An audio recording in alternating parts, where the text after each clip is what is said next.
नमस्कार किसान भाइयों, आइए आज एग्रीकल्चर में कुछ टर्म के बारे में जानते हैं इस वीडियो के माध्यम से। तो चलिए, जो कृषि में शब्दावली है या टर्म कहते हैं जिसे, उसके बारे में जानते हैं। कीटनाशक। कीटनाशक से आप सभी लोग भली भांति से परिचित है किसान भाइयों। किसके लिए उपयोग करते हैं हम अपने फसलों में, और अपने फसलों के बचाव के लिए किसके लिए, किसे मारने के लिए उपयोग करते हैं, या किसे खत्म करने के लिए या कंट्रोल करने के लिए कीटनाशक का उपयोग करते हैं, ये आप सभी लोग अच्छे तरह से जानते हैं।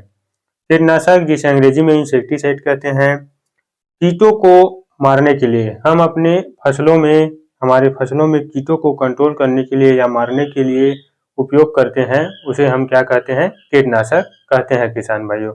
और ये जहरीले होते हैं, मानव और जो जल में रहते हैं जलीय जीवों के लिए हानिकारक होते हैं।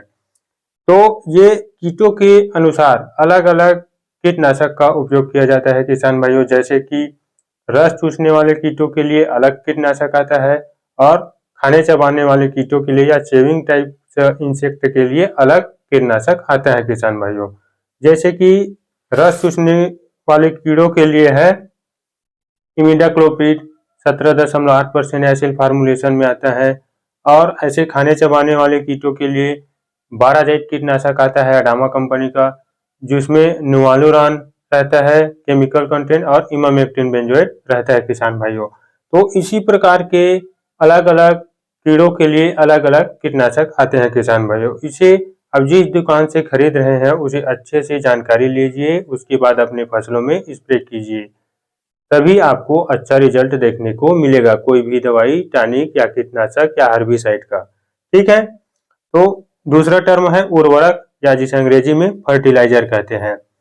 पोषक तत्व, हम अपने फसलों को पोषक तत्व प्रदान करने के लिए उर्वरक का उपयोग करते हैं किसान भाइयों। उर्वरक या फर्टिलाइजर का उपयोग करते हैं, और जिससे हमारे पौधों की बढ़वार होता है, अच्छे हेल्दी बने रहता है, हरा भरा दिखता है, बढ़िया हमारा पौधा अच्छा दिखता है।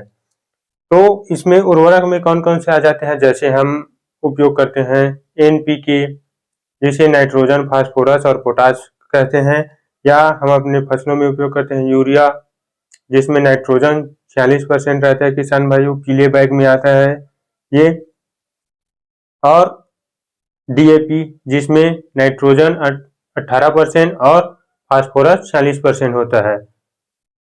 ठीक है। और SSP आता है किसान भाइयों। SSP में 16% फास्फोरस होता है, 11% सल्फर होता है, और कैल्शियम 21% होता है किसान भाइयों, जो जड़ों की बढ़वार के लिए या हमारे पौधों की स्वास्थ्य को बनाए रखने के लिए बहुत ही अच्छा काम करता है। और DAP भी बहुत ही अच्छा काम करता है। और एक है MOP, जो हमारे देश में ये नहीं बनता किसान भाइयों, इसे बाहरी देशों से मंगाया जाता है, मोरक्को या कनाडा से मंगाया जाता है इसे, MOP को म्यूरेट ऑफ पोटाश कहते हैं जिसे। इसमें पोटाश 60% होता है, यानी कि 60% होता है किसान भाइयों। और ये हमारे पौधों में रोग प्रतिरोधक क्षमता और तना की मजबूती के लिए इसे उपयोग किया जाता है फसलों में। डेयरी फार्मिंग के बारे में जानते हैं किसान भाइयों। डेयरी फार्मिंग में क्या होता है? दूध उत्पादन के लिए मुख्यतः पशुधन यानी कि गाय भैंसों का पालन पोषण किया जाता है, और डेयरी फार्मिंग से आमदनी कमाया जाता है किसान भाइयों। तो इसी प्रकार के नए नए जानकारी पाने के लिए हमारे चैनल को लाइक शेयर सब्सक्राइब जरूर करें। Thank you.